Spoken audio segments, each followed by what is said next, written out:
Colonialism.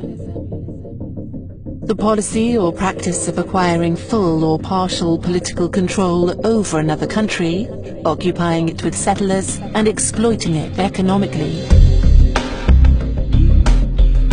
The key ingredient common to all colonial powers, which to them justifies the subjugation and dehumanization of many people across the centuries, is racism.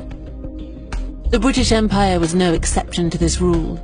It's a special time because, as others have referred to, we are entering the centenary year of the Balfour Declaration. On the 2nd of November 1917, the then Foreign Secretary, a Conservative Foreign Secretary, Arthur James Balfour, wrote, "His Majesty's government view with favour the establishment in Palestine of a national home for the Jewish people, and will use their best endeavours to facilitate the achievement of this object."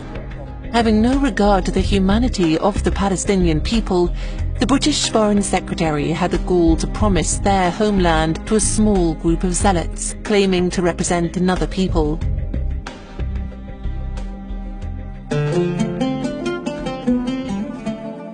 In 1917, the Palestinian people, Christians, Muslims and Jews, comprised 93% of the population of a culturally and economically vibrant Palestine.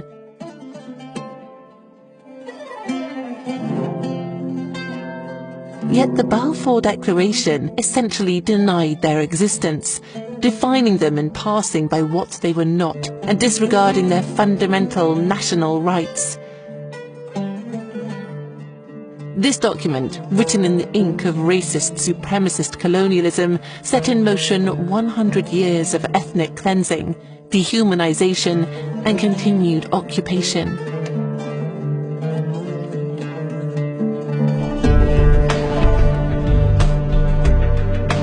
This land was deserted for centuries. There is no such thing as a distinct Palestinian people.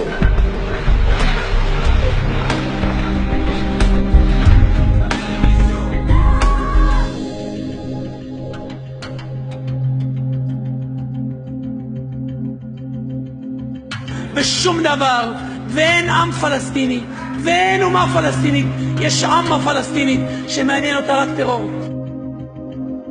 We need to kill the Arabs. A century after this declaration and its shameful legacy, the British government remains unapologetic. It is an anniversary we will be marking with pride.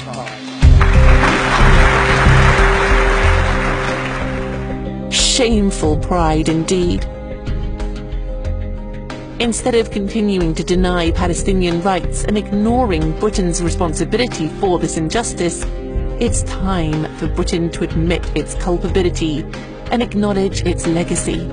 It is time for Britain to make it right.